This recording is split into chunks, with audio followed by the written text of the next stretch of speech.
What if we told you that purchases you think are normal could actually cost you years of financial freedom? Welcome back to my channel where we're building wealth to live life on our own terms, one money move at a time. Today I have my husband Tio here with me and we're sharing 3 common purchases that could set you back years on your retirement journey. If you want to shave years off your journey to financial freedom, you're in the right place.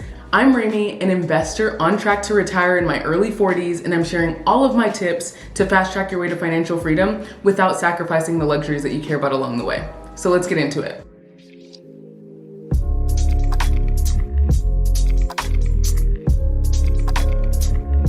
So there's actually a really simple formula to determine how much a purchase is going to delay retirement by. Let's use 10 years as the time horizon because we know that every 10 years, money that you invest in the market doubles. You take the amount you're going to spend on any purchase, multiply it by 2, and then divide by the amount you save each year. And this will give you how long you're delaying your early retirement. So let's say Sally makes 120 grand and saves like the average American, around 6% a year. Here's how these 3 purchases will delay her early retirement. So purchase 1 is the new car upgrade. Let's be honest, getting the brand new car can be really tempting, but it's important for Sally to know what she's giving up to get what she wants. So Sally has her eye on a brand new Tesla Model Y, but a Honda Accord is $20,000 less than the Model Y, which is well within her budget. Let's say she decides to splurge and get the Model Y anyway. The future value of the $20,000 extra that she's spending to get the Tesla is $40,000 in 10 years, which based on the formula we shared earlier, that means it would take her 7 years of extra work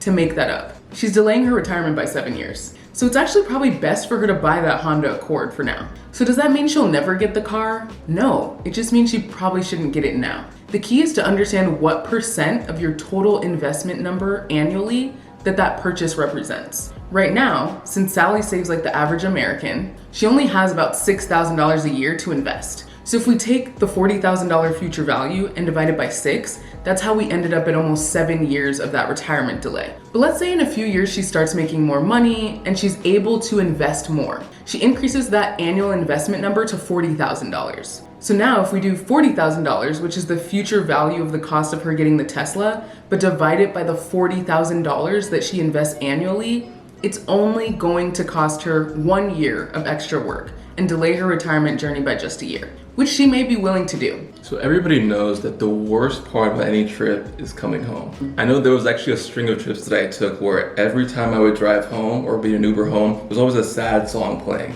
And I'll admit, it kind of hit me a little bit. And traveling is great, but would you trade one luxury trip for a year of not having to work? So Sally is going on some nice vacations every year. We're talking jets. Okay, I'm kidding. But she does spend 5 grand on each vacation. Unfortunately, she doesn't realize that each trip she takes delays her retirement a year and a half. That's time she could be enjoying an infinite retirement. But if she opts for a more modest trip of let's say 2 grand, she can invest the difference. She just gave herself an extra year of freedom. Again, it's not about not having nice things. There's maybe a better time to have them than right now. Lastly, we know people love living a life of luxury and there's nothing wrong with that. But again, what are you giving up? Let's say Sally's current apartment costs $1,200 a month. It's nothing to write home about, but it's clean and it's decent. But she's tempted to move downtown to be closer to friends and nightlife.